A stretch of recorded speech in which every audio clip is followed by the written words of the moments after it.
Hello, good afternoon, everybody. It is 3 o'clock. We're going to give everybody just another minute to hop on.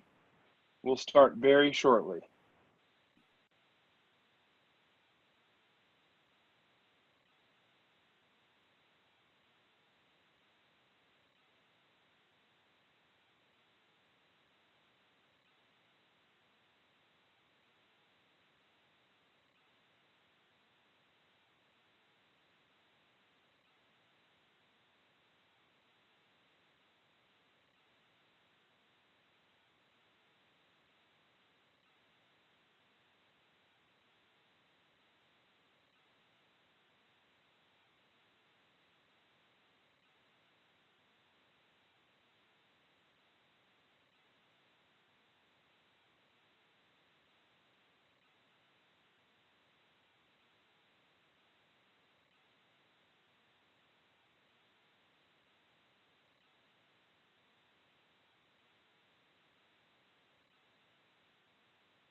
Okay, hello, good afternoon, everyone. Thank you so much for joining us today. The much anticipated market research panel webinar. We're very excited to have you today. We're even more excited to have our presenters, Shawn Hoover, Jess Marks, as well as our Procurement IQ team you're going to hear from in just a little bit. I am Kevin Miner. I'm the Media Production Project Manager here at NASPO, and I am the Relationship Manager for our market research tools. We're really excited to have you guys here today, and I won't take up too much time, but I just really want to give a brief introduction to make sure that everybody is familiar with Zoom as well as familiar with Procurement IQ. So during the webinar, we really encourage you guys to participate. We want you to ask questions. There is a Q&A function. At the bottom of your screen, you see a Q&A box. Please utilize that throughout the presentation. This is going to allow us to be able to answer your questions in real time.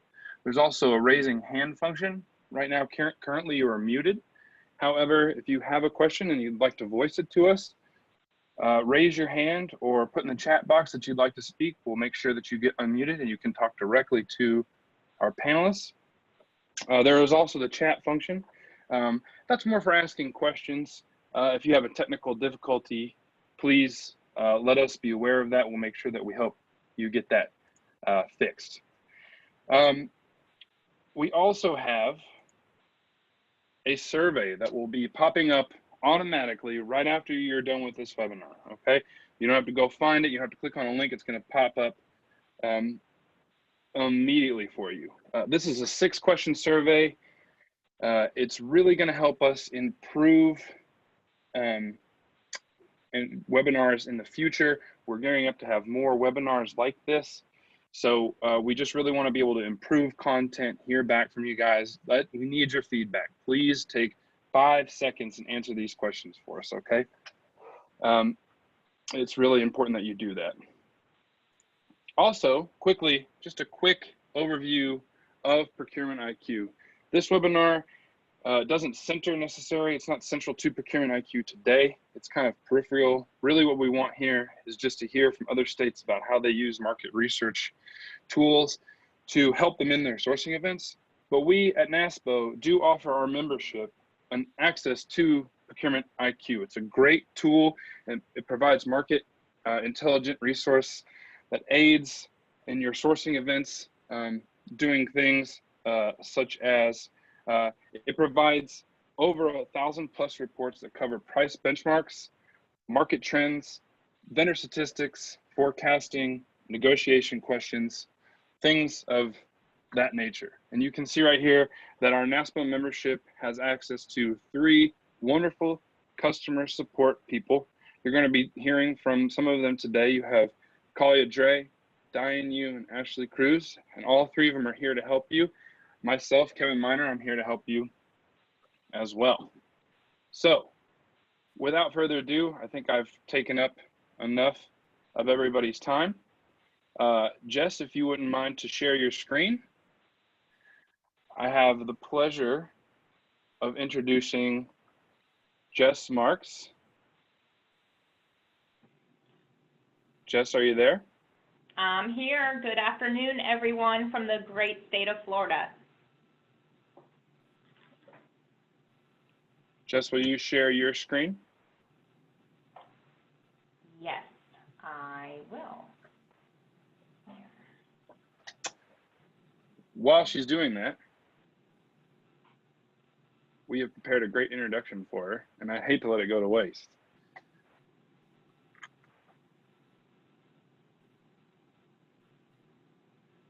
Are you able to share your screen, Jess? I think so. Let me see here.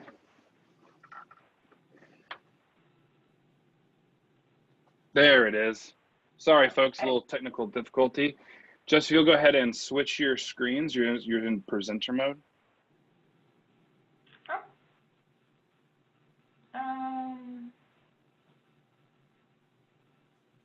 Sorry about that. That's okay. Sorry, folks, we all understand technical difficulties. While she's doing that, though, I do want to give her a solid introduction. Jess Marks joined the Department of Management Services for the great state of Florida in 2014. Her current role is Bureau Chief of Goods and Service with the Division of State Purchasing. Jess is a certified contract manager, contract negotiator, and Lean Six Sigma certified green belt. She has conducted numerous market research trainings and is excited to share her knowledge on this topic. When she is not negotiating the best deal and learning all there is to know about market research, you can find her at the beach with her husband Kyle, spending time with their 2 children and their fur babies. How'd I do, Jess? You did great, Kevin. How am I doing on the presenter view? I can see it. I think we're ready to go, folks. Awesome. Well, good afternoon, everyone. I am Jessie Marks. I'm the Bureau Chief of Goods and Services with the Division of State Purchasing here in Florida. I'm super excited to speak with you all today about our market analysis and procurement strategy process, also known as our MAPS process. Florida was recently a Silver Cronin Award, so I had to throw out the shameless plug that we're super stoked about this process, and we're excited to share it with you today. So what is the MAPS? The MAPS, in a nutshell, is a research paper that our staff collects data, and they focus on high-level points to make informed decisions. So the process provides clear-cut, data-driven options for staff and leadership when making decisions. It paints the picture. Where have we been? Where are we going? We're going to talk about those high-level points in today's training. I'm sure you've all been, stuck with the question, well, gosh, what did we do in the past, or why did we make that decision? This process really cuts down on losing the institutional knowledge that lives in our workforce. It also puts us in a better position to make informed decisions. It increases and encourages strategic sourcing, and it increases the knowledge and understanding of the market, what's going on with the economy and the industry, and it also sets us up for a more defensible position legally for the selection of method of procurement. So that may be if we decide to issue a brand new procurement, if we want to renew an existing contract, if we want to allow a contract to expire, if we want to resolicit products or services. So it helps us make all of those really important decisions. In the MAPS process, and I'm going to show you an example today, it covers trends and conditions. So we look at, when we collect data, we look at Procurement IQ. I'll provide a short demo. Industry trends. We look at prior contract spend within the state. So who are the main players in the marketplace? what customers, what state agencies are buying this good or service. We look for that really critical agency usage and feedback. Do they feel like the current contract's going well? Are there things that we can improve with the re-procurement? We look at vendor sales reports. So what are we buying and who's buying it? We also use GovWin. So the pricing analysis. This is a critical portion in our maps, and we look at similar states of size and scope to that of Florida. So we want to know, what is New York, California, and Texas doing? What are our geographical neighbors, such as Georgia, South Carolina, Alabama? What are they doing? We look at national co-ops. Florida has a limited authority, so we can only use GSA Schedule 70 and 84, which is IT and law enforcement on the federal level, but we certainly look at those. And we also look at other contract options. So I'm going to go ahead and provide an example of a recent maps we did for translation services. Kevin, can you see that? Yep, sure can. Okay, super. So this is a completed example of our market analysis and procurement strategy. Again, it looks much like a briefing document in a research paper. It's typically 5 to 6 pages typed by the time we get done with this research process. So the very first thing that we do in the maps is we provide a brief recommendation. So what are we wanting to do, and what are we trying to recommend to our leadership? So here we wanted to adopt the NASPO value point contract for the remote interpreting and document translation services that was procured through the lead state of New Mexico. In the background, we paint the picture. So where has the state of Florida been? We used to use the NASPO contract just for over the phone interpretation, and then we went to a Texas contract, and then we found that the customer need in Florida was much greater, and they needed over-the-phone, video remote, and document translation services. So we patiently waited on NASPO to procure, and once we saw the contract, looked at the pricing, it was very advantageous for the state of Florida, and it was an easy recommendation to adopt this national contract. So we also paint the picture with the industry. So what's going on with the industry? We use Procurement IQ, and after this example, I'll do a quick demo of how Florida uses a lot of great functions and tools in Procurement IQ. So with the industry, we document what's the need, what's going on in the marketplace. We look at economic growth, or decline. We use producer price indexes and consumer price indexes with the Bureau of Labor Statistics. We want to see who are the major players in the marketplace. Is this just a regional? Is this a statewide good or service that's needed for our customers? So in this specific example, we noted that the immigration rate has played a Sorry to interrupt. I don't know if it's just me, but I'm seeing the Procurement IQ landing page. Are we meant to be looking at that or the document? Oh, sorry. Yeah. It's all right, we're not too far through, but maybe you think we need to just swap that out. Awesome. Yeah, just sorry about that. I was mic'd and or muted. I was trying to say things and I was muted. So yeah, okay. I think now we see the page. Sorry about that, folks. Super. Sorry about that, guys. So like we said, we start with the recommendation, and then we talk about the background, and now we're here to the industry. So in the industry and with our research with Procurement IQ, we found that the immigration rate plays a large need in our country for needing to have translation services of many different languages. So we went ahead and documented that on our map. Then our newest section of the maps is the customer experience.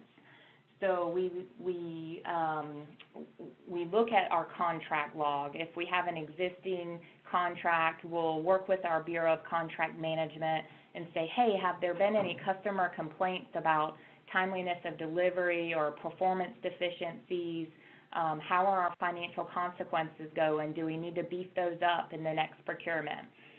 So we document our customer experience. We may do that by way of getting with the Bureau of Contract Management. We issue customer surveys, and we also have focus groups for our large spending agencies where we can have a more intimate setting to talk to them and see what are their needs, their procurement needs. And then we go into customer information. So we want to know who is buying this good or service. So here we've clearly identified our top state agencies that are purchasing translation services. So we have Department of Health and Children and Families are by far our largest customer need here. And then we look at eligible users. So here in the state of Florida, eligible users are considered to be cities, counties, school districts, universities, et cetera. And we also want to provide contract options for them, so we do look at that as well in our MAPS process. And then we get into the critical piece of the pricing. So we want to look at those similar states of size and scope. If we had a current contract in place, are we getting a better rate by reprocuring possibly, or is it a guarantee that pricing is going to go up? So we look at all those factors.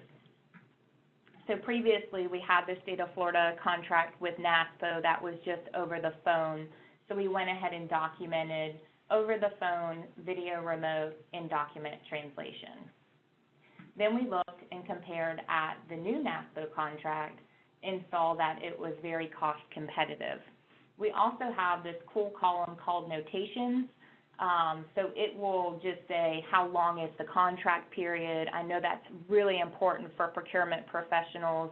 We don't want to issue a procurement just for a year or adopt or piggyback a contract that's only got a one-year option, and it may not, leave a ton of continuity of service for our customers.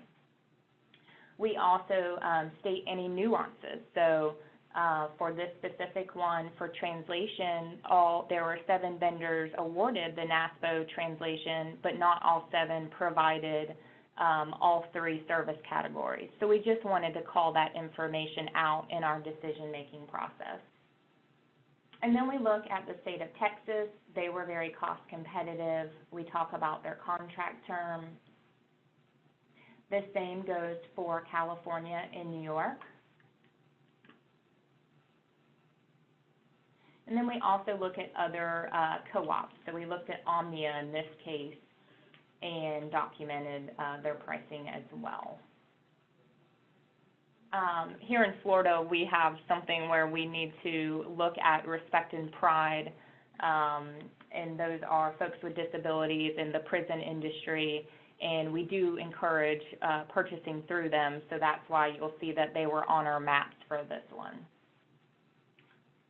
And then we look at our risk assessment. So in our risk, we want to see, have there been any legislative changes or anything in the economy that would impact our documenting information in the maps. In this place, we realized and documented through the collection of data that a lot of state agencies in Florida were doing their own thing, and they may not have gotten really leveraged buying power if we had this umbrella contract here in state purchasing for Florida. So we documented that it would reduce the amount of repetitive sourcing efforts amongst state agencies. And then, of course, we end with our recommendation. So our recommendation was to adopt the NASPO National Contract for Translation Services, and it provides our customers with competitive pricing and a wide variety of services that they needed. So we're super excited to roll that out to our customers here in the near future. So with that, we're going to punch out to Procurement IQ. I'm going to show you how the state of Florida uses this awesome tool and how we collect data. So I'm going to go ahead and switch to something else we're buying to provide you guys a variety of examples for today. So let's say we wanted to look at disposable paper, which is paper towels and toilet paper. It's important that you kind of less is more when you're searching on Procurement IQ. So you may not find something for disposable paper, but you may find 2 different reports, one for paper towels and one for toilet paper.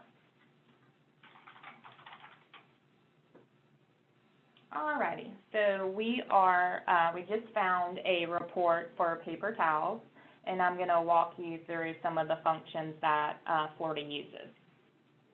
So Florida loves this report overview tab.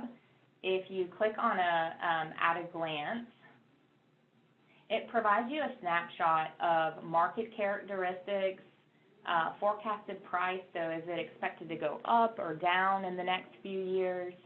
It talks about key price drivers, so the price of wood, trees. So, you know, if that's going to go up, then our paper towel or toilet paper costs are probably going to go up as well. So we love that we can drag and drop these really cool charts into our maps and kind of make it fancy.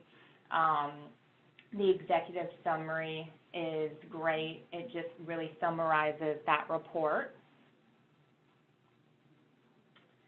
And it talks about, again, price trends, market structure and risk, price driver volatility, supply chain risk. So that's one area that we use Procurement IQ. We also use the Evaluate the Supply Market tab. This is a really cool one. The pricing summary, we go here a lot to make sure that what our understanding of the market, it's also Procurement IQs and that we're on the same page. So pricing benchmark, it talks about, you know, the average cost of paper towels and then at the square footage. It talks about what's the thickness of paper towels, so 1, 2 ply, and again, just price drivers, give you additional information about wages and the number of businesses and population. You know, there's a lot of folks that are in the U.S., and so the cost of cleaning and supplies for cleaning is going to go up. So we love to connect the dots in our industry information in the maps. And then something really cool, and this is only available with the procurement subscription, is the RFP and the Negotiate tab. So a lot of us are not just looking to award a procurement based on price alone. We may want to award based on technical components and or negotiation tactics. And so these are really cool tabs where it talks about creating an RFP, so your technical criteria. And it'll actually give you stuff about what should your technical criteria be and maybe what is suggested weights for those. So in this instance, it talks about specs, delivery, and customer service, and then price. We love this tab. We use it a lot. And then also the Negotiate tab. So this is really cool. I use this for a very large IT procurement I recently did. This is negotiation questions to actually ask the vendors when you're negotiating and at the table with them. This was really cool. So stuff like competition, product offerings and variety, equivalent, related goods, and the supply chain, just really cool information that we can get from Procurement IQ. And then lastly, Florida uses the PDF function. So if you go up here to the left, there's this red icon about PDF. It's going to PDF the entire report for you, and that way you can save it on your desktop and have easy access. You're not stumbling around for your Procurement IQ username and password. We love that it gives who the report analyst is for Procurement IQ and the date, so we know how recent is this report. So of course you can always contact this person or that analyst if you have additional questions about the information listed in the Procurement IQ report. All right. And so going back, let's see here. Can you guys see my PowerPoint? We sure Yep. can. All right. So just wrapping up for Florida's presentation today, the benefits of the MAPS process, it provides historical records.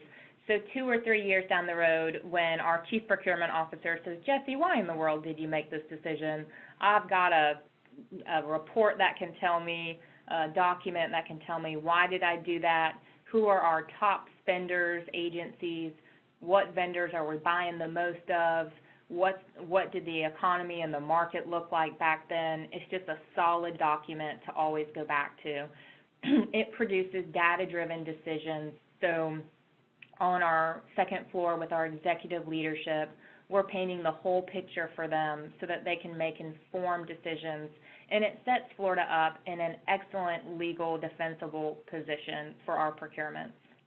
And then with the process, you know, again, we just look at a complex market and we want to incorporate customer feedback into our maps. And we look at that pricing analysis. Just because we go out for a competitive procurement doesn't mean we're always going to get the best deal. So it helps us really understand our price drivers, our risk assessments, and then ultimately helps us make a fantastic recommendation.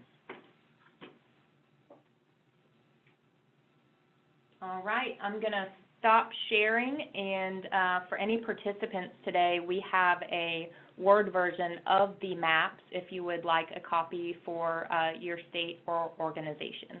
Thank you, guys. That was excellent. Thank you so much. And yeah, we will have a recording of this entire presentation, as well as the slide deck from today.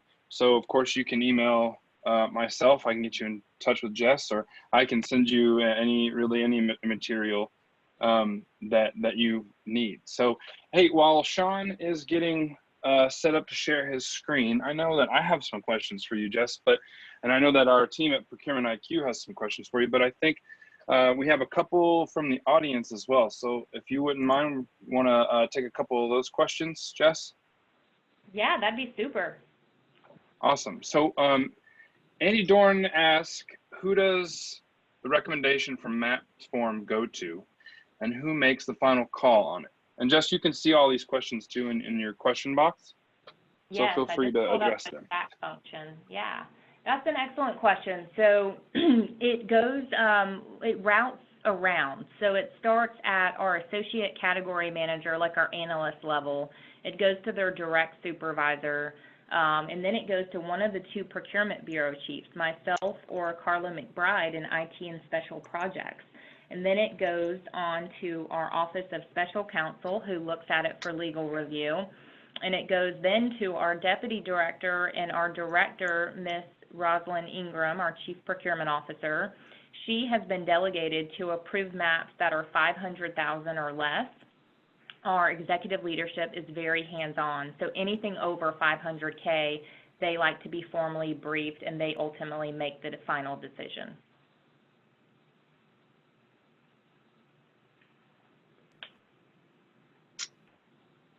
Excellent. And again, if you guys would like more information, feel free to get a hold of me. Greg Oliveira has some interesting questions. How do you capture the county and city contract spend? Hey there, Greg. So we have a vendor quarterly sales report. So on a quarterly basis, the vendors are required to tell us who are they selling to and what are they selling. So we gather that information from them. It's really important we get that info from the vendors or the contractors on a quarterly basis, because in Florida's procurement system, My Florida Marketplace, state agencies are only required to use that system. It's also known as MFMP. So it's really important that we continue to have visibility into the eligible user spend by way of the vendor quarterly sales report.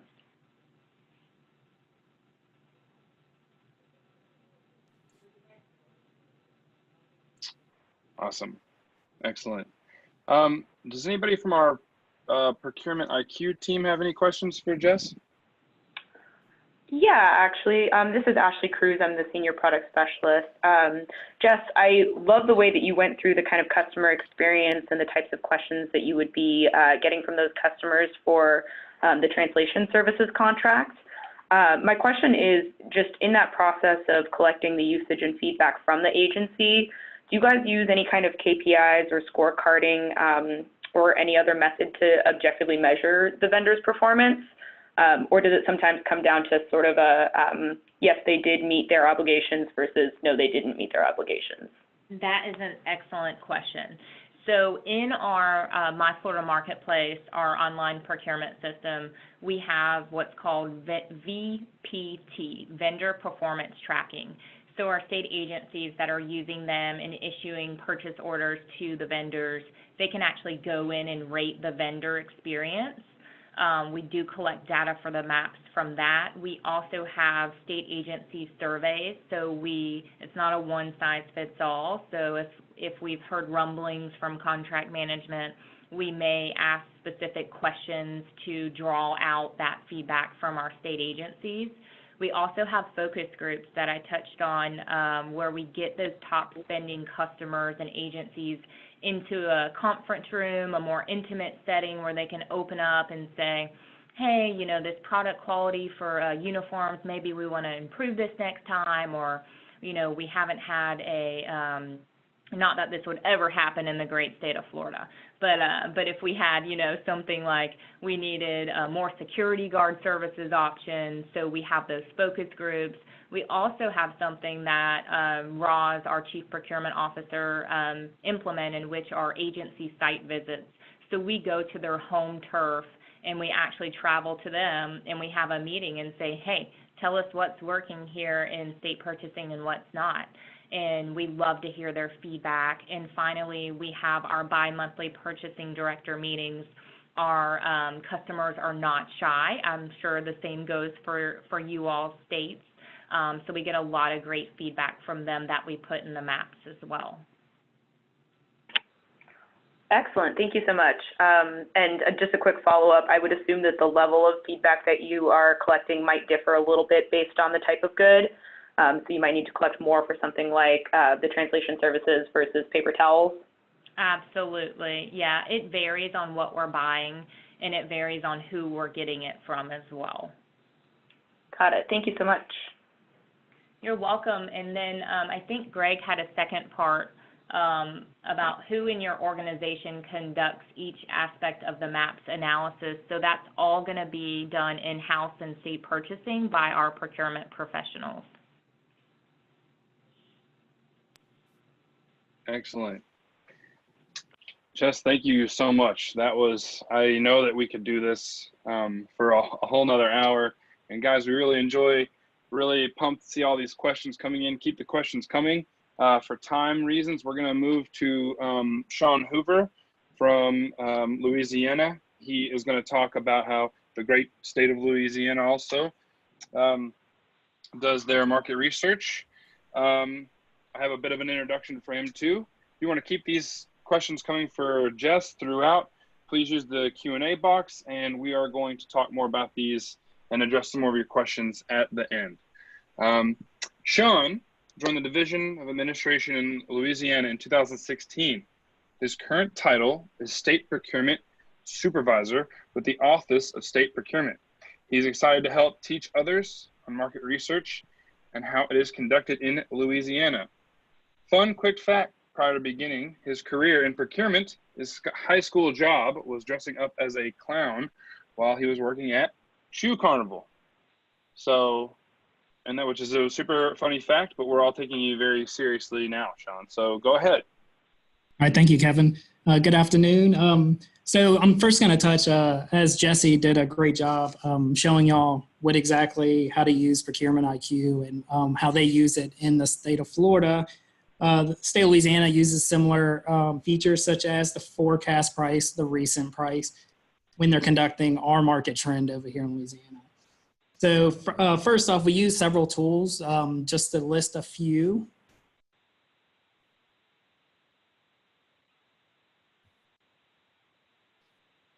We use Procurement IQ, CPI, PPI, when reporting and Google searches when we're trying to determine the market trend and if we're going to ask for a discount or not. This is part of our standard operating procedure when seeking renewals or extensions of contracts, whether it be 36-month blanket orders or just extension of other blanket orders or contracts. We also determine if it's going to be cost effective to renew that contract or seek a discount based off of what those tools show that we use. Sometimes we do get where CPI and PPI will show an increase, but Procurement IQ will show a decrease or vice versa. And what we do is we will go and use that as leverage still with the vendors to try and get a discount based off of that market trend, because one of them is showing that the decrease in services. That helps us create, new contracts. If it looks like the renewal is not going to be favorable, then we will put this back out on bid and see if we can get a better price on the open market. But most of the time, it seems to be favorable. So either CPI, PPI, or Procurement IQ, where we will go ahead and renew the contract or extend the contract based off of the market trend. This is just an example of something we use for our file documentation showing. So this is for a blanket order for a first renewal we were seeking for janitorial services, which I have a little more information on janitorial services. You'll see further in the PowerPoint. This is just a snippet of a form we use. As you see, PPI reflected a 0.2% decrease in janitorial services, and Procurement IQ reflects a 1% 3-year decrease in the cost for janitorial services. So this is just a little snippet of what we use in the state of Louisiana when determining if we should renew a contract or extend a contract. These are just some factors and variables that we use. Also, another factor or variable we also use is to make sure that the vendor performance, such as delivery, was satisfactory with the agencies that we are purchasing for. So before we began using Procurement IQ, it seemed like with just PPI, CPI, we noticed that we were spending about an average of $18,000 yearly per contract for janitorial services. So once we adopted Procurement IQ to help us along with PPI, CPI to analyze the market trends, we noticed that we were saving just for this commodity about 6.72% per contract. This was based off, I just did a sample size of several files for blanket or 36-month contracts for between the fiscal years of 18 to 20. So this is just just showing that, using Procurement IQ with PPI, CPI, and Google, being able to use the market trends of prices and increases, decreases to leverage a better deal to save, the bottom line, just like as you see with the 6.72%. So with the competitive pricing, we noticed that when we were asking the vendors in janitorial services for discounts, they understood that there was a lot of competition and that we could get better pricing if maybe we did put this out for bid. Or they knew that using this leverage, that we were asking for a discount, that this could possibly go out for bid, they could lose the contract. They were more willing to give us a discount now, having two tools to help us gauge how the market trend is in janitorial services than in the past when we were just using just one market trend analysis tool. And then prior to Procurement IQ, like I said, we didn't really get a lot of discounts. Just like I said, this is for just janitorial services commodity. So we really didn't have that leverage to get the discounts because, we only had one tool telling us or one option telling us that increase or decrease, and we really didn't have a lot. Now we do now, and previously we do ask for discounts regardless if it's an increase or decrease, just to, you never know if the vendor's going to come back because they know there's so much competition out there now that they will come back and give us a discount, which we've noticed that we've saved a lot more money asking every time. And it just helps us with the market trend analysis tools, such as Procurement IQ, to forecast what the commodity of that time is going to do, because we can use that in our email to the vendor, or when we reach out to the vendor. So our rules and regulation actually state the services must be checked for favorable current market conditions, trends, and cost factors that are advantageous to the state. So this is part of process improvement, adding another market trend analysis tool such as Procurement IQ. We also, like I said, we use Google to see, what the current trends are, and, what current market trends are, as well as how is that commodity acting on the market, and are they favorable to renew. So this is actually a graph that I show. I discussed about, we save 6.72%, and these are actual savings that I put together. So this is the Office of Motor Vehicle in 3 locations. This is over 36-month contracts being renewed every year from 2018, 2019, and 2020. And as you can see, the discount we were asking every year, because it was showing, Procurement IQ was actually showing a decrease every year. So we were asking for this discount, and they were giving us these discounts, and it affected our bottom line because we were able, just in this commodity alone, to save the 6.72%. And therefore that helped the bottom line for janitorial services. And like I said, this is just one commodity. We have several commodities that we have been getting a lot more discounts on, because we're able to gauge the market and be able to know that, that in the previous next few years, we may be able to see a decrease further, so we can use that as, a leverage.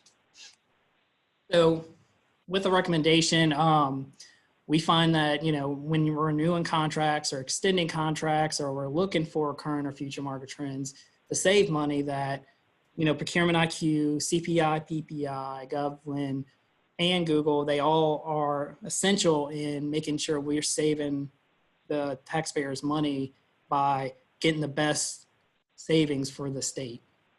Like I said, we use several tools, and it just helps us find the most accurate data. We use both recent price and forecast price in Procurement IQ when determining if we should renew or not.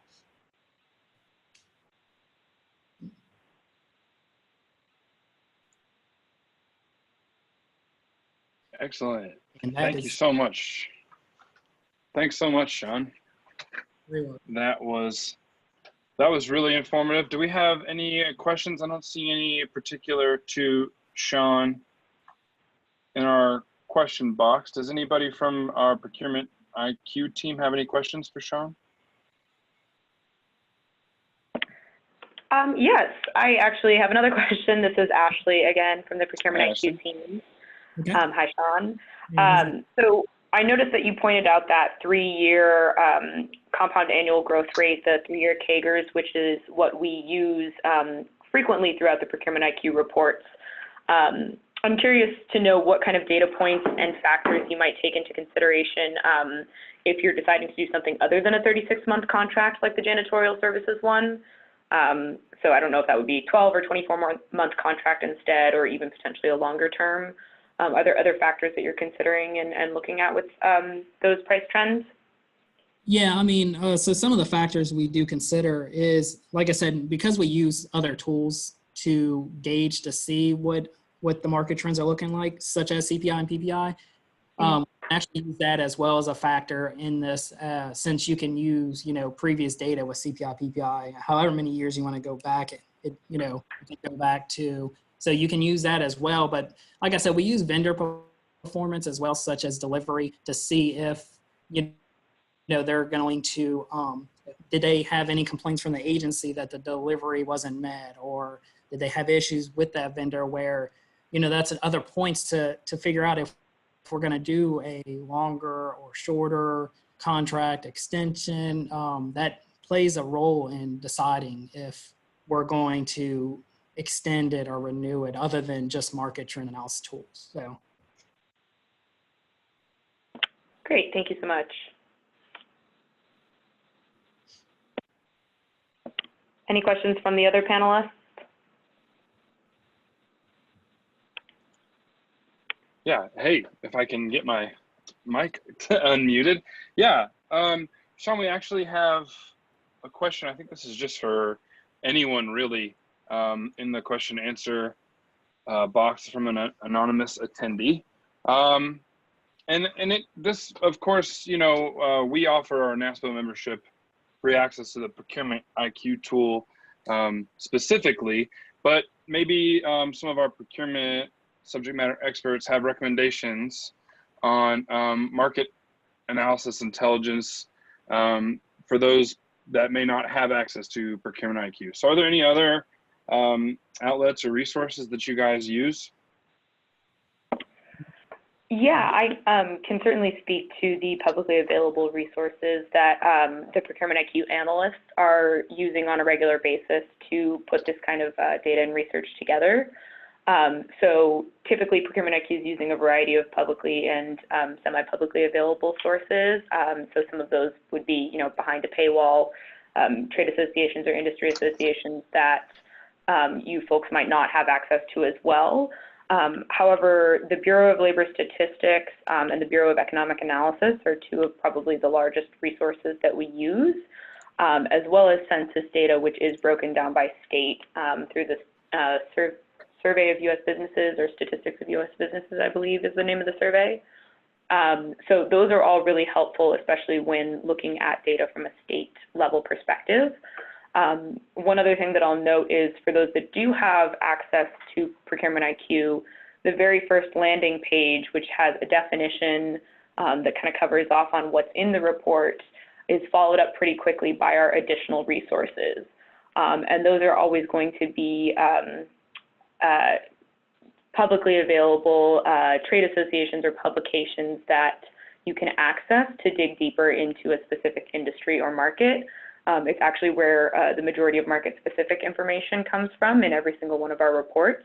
So our analysts list those there in case you do need to do a bit of additional digging beyond what you see in the reports.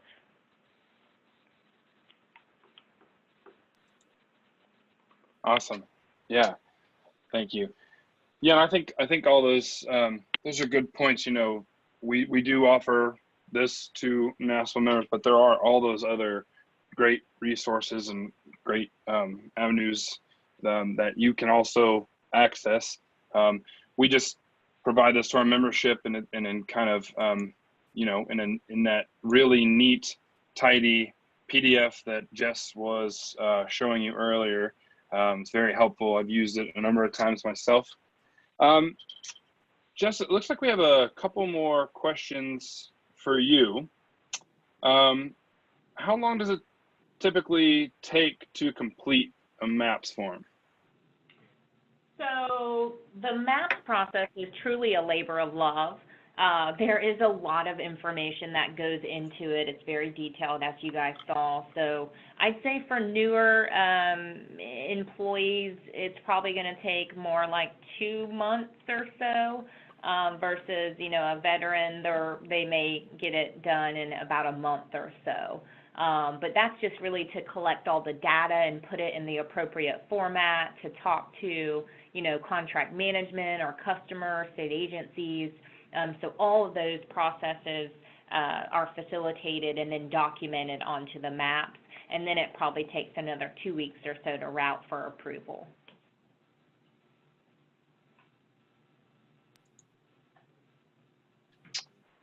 Thank you. Thank you very much for that, Jess. We have one from Jared in Texas.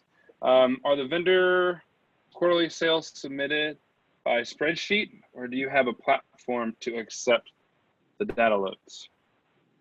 That's an excellent question. We would love a platform. Florida isn't there yet, so we still use the Excel spreadsheet.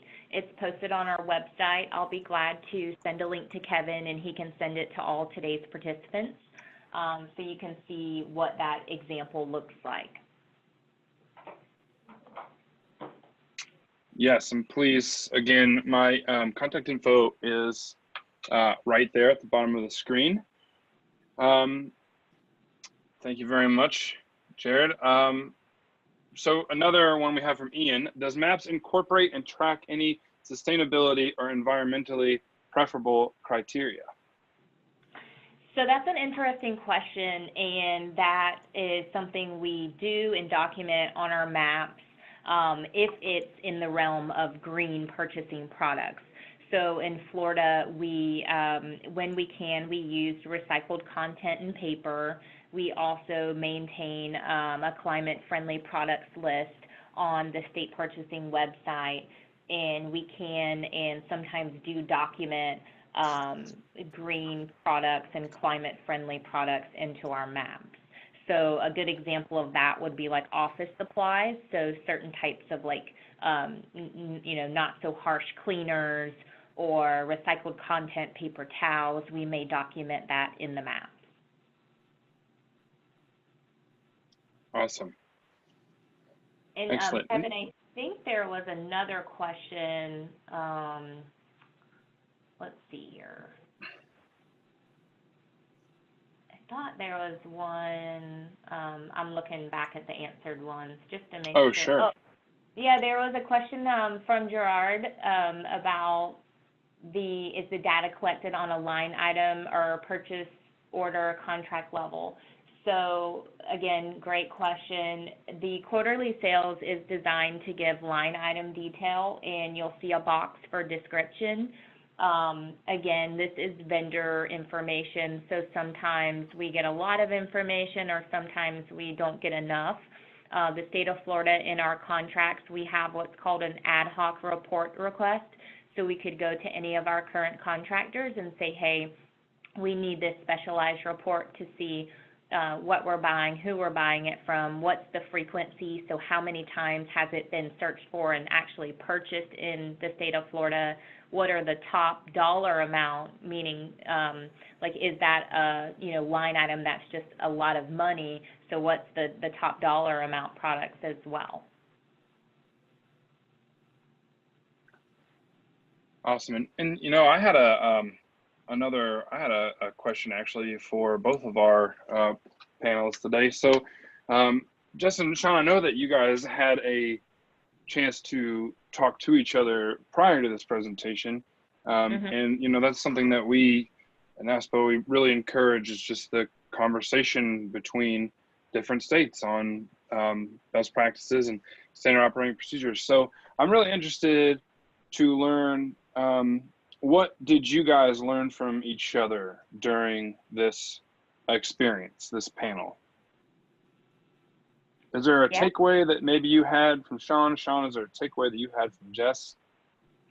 I definitely loved Shawn's presentation. We did have multiple sessions to gear up for today's call, and just him walking me through that renewal form and the producer price index, I learned and kind of affirmed that our state was doing the right thing and that we were doing something very similar to Shawn's state in Louisiana. And that's really important to know what the producer price index is doing, because that way you can see if the vendors don't want to give you a price decrease, you know why, versus if they're trying to get a price increase. And it also helped me understand that, okay, that producer price index may only say that it went up 2%, but, you know, as Shawn stated, if they're trying to get like a 3% increase, well, that's a no-go, and we can say no, and we know that because we understand the market better.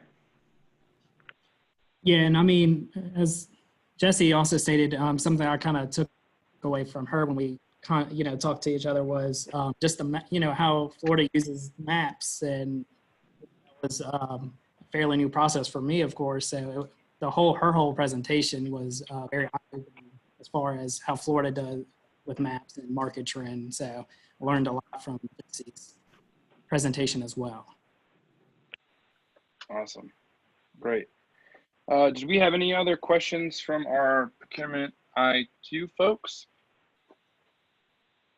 Give you guys one more chance. No, nothing right now. I think that we definitely appreciate the time that both Jess and Shawn were able to put into these really wonderful presentations. It's always helpful for us to see how you guys are going through any kind of category strategy process, and especially how that might differ, you know, from state to state within the NASPO organization. So we definitely want to thank you guys for all of your time and the wonderful questions coming through from all of the attendees as well. Yes, and I would like to take a second to also thank Jess and Shawn both for all their effort that they put in to this presentation today. And I would also really like to thank Ashley, you and everybody on the Procurement IQ team. You guys are always very great and very responsive. And I'd like to thank everybody for joining us today. We're coming up to the end of the presentation.